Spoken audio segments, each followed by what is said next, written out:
J'ai fait ma première pesée depuis un moment. J'ai atteint un poids que je n'avais jamais atteint avant, qui est juste 115 kilos et 115 kilos. Enfin, je veux dire, quel genre de tas de merde quand tu fais 115 kilos avec tellement de gras. J'ai essayé pendant 2 ans. J'ai essayé d'essayer de commencer à m'apprécier, de comprendre, de connaître mon corps, de m'aimer. Hein, le body positif qui ne sert absolument à rien.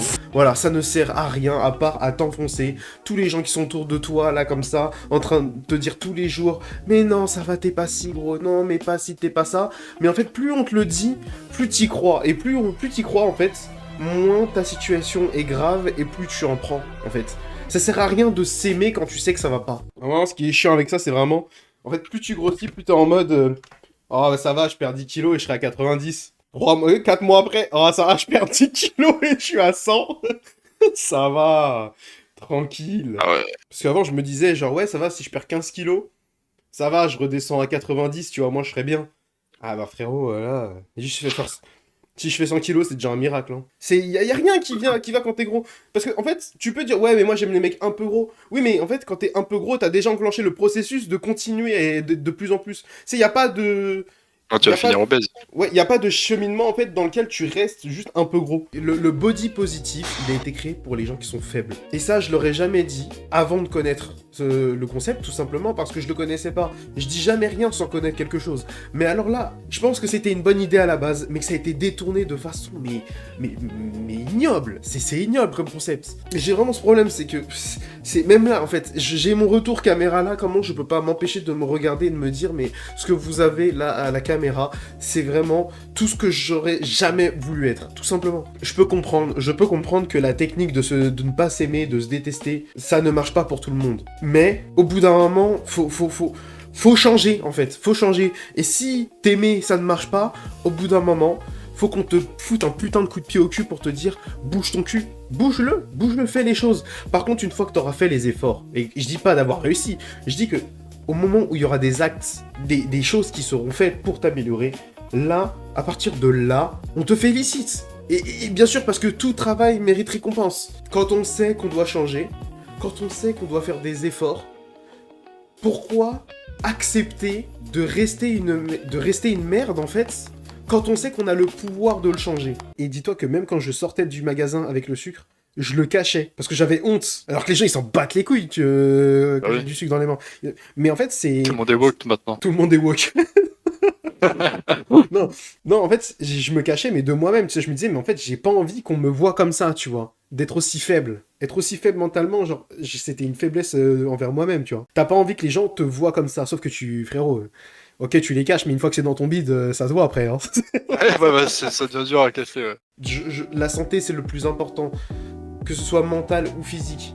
Le truc, c'est que je ne vois pas dans quel monde tu peux être gros et heureux. À part si tu ne comprends pas, en fait, ce que ça implique, en fait, d'être gros et ce que ça implique de réussir à perdre ce poids. Qu'est-ce qu'on y gagne quand on perd tout ça? On y gagne tellement de choses en connaissance, en santé, en qualité de vie, en tellement de choses que les seules personnes qui aujourd'hui sont réellement en surpoids et qui s'apprécient comme ça, ce sont des ignorants. T'arrives à bench ton poids ou pas? Mais t'es malade. T'es malade.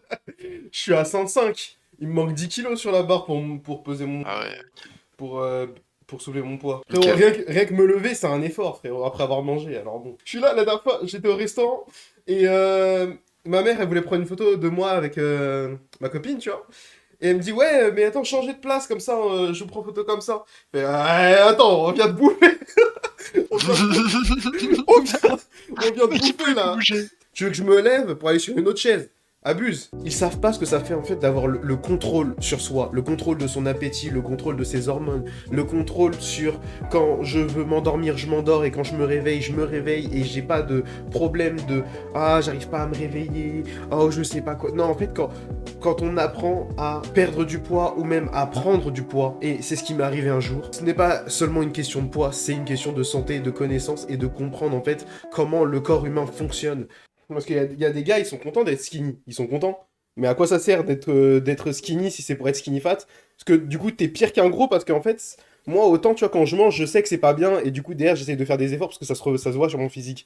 Mais les mecs là qui dorment pas ou qui dorment très très tard, ils se réveillent très très tard. et ils bouffent que de la merde, et ils sont tout le temps fatigués, tout le temps éclatés, ils sont tous skinny, ils se disent ouais, moi je prends pas de poids. Frérot, c'est pas parce que tu prends pas de poids que t'as pas une santé pire que la mienne, genre c'est Ouais, c'est vrai, c'est une c'est vrai. dinguerie.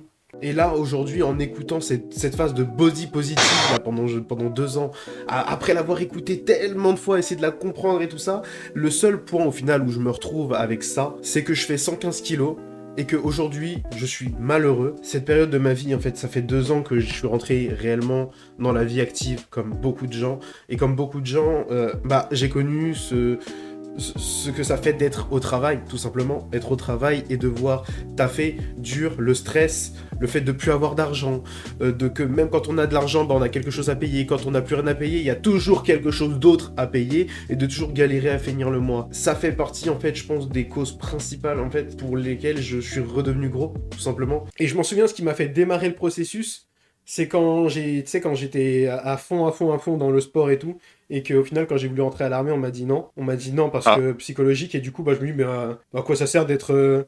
En fait, j'ai tout fait. Même les tests, je les ai super bien gérés, à part le Luc Léger, comme d'hab, quoi. Et on m'a dit non parce que raison psychologique.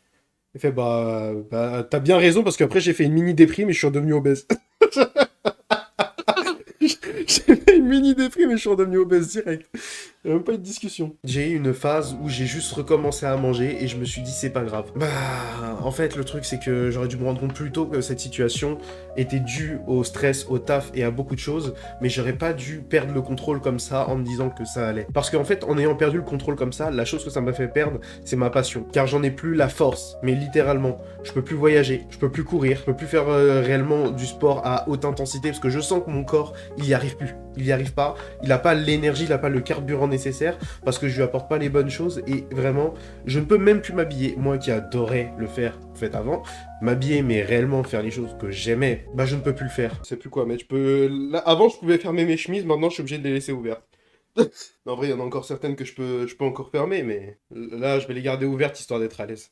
Donc j'ai mis un petit débardeur en dessous et puis on fait notre vie. Notre vie de gros. Je vais m'inscrire à Honor, car c'est une salle que j'apprécie beaucoup. Je vais faire 4 séances par semaine. Je fais déjà plus de 10 000 pas par jour, tous les jours, à part le week-end. Et même, je pense que je vais faire des séances de cardio à basse intensité le week-end. Mais on va y aller petit à petit. Pour l'instant, 4 séances par semaine, c'est suffisant. Lundi, mardi, jeudi, vendredi. Je vais faire du push et du pull. Je vais pas faire les jambes parce que j'en ai rien à foutre des jambes pour l'instant. C'est loin d'être mon objectif principal et je suis pas là pour faire l'entièreté du corps de la bonne façon. Et j'ai envie d'optimiser les choses. Donc pour l'instant, on se focus sur ce que j'ai envie de travailler et sur ce qui me fera plaisir en fait. Car pour déjà faire les choses bien, faut faire quelque chose que j'aime. Et ça vaut pour tout le monde. Ça sert à rien de commencer les choses de façon hardcore. 4 séances et on répète la séance 2 fois dans la semaine, c'est déjà très très bien. Avec 10 000 pas par jour, je pense que d'ici une semaine, 2 semaines, j'aurais perdu du coup 2-3 kilos. Parce que c'est quand même pas mal intensif. Et je vous ferai part de mes avancées. Je sais pas si je vais parler de ça en mode je recommence la salle ou est-ce que je commence la salle. Parce que j'ai supprimé mes stories sur Instagram de j'avais fait de la salle. Dis que tu commences ta transformation, mais que Ouais. t'es pas un débutant. Je commence ma C'est une transformation. nouvelle transformation. Ouais, comme ça porte à confusion. Et en plus, je me disais, pour un mec qui commence sa transformation, qui fait 100 kilos au bench pour sa première séance. Ouais, voilà. C'est bizarre. Hein. Et dans le titre, tu sais, je parle de ma santé parce que, genre, en fait, je sais pas si je t'ai dit, mais le médecin, il m'a dit que ma santé ça commençait à être en danger et tout.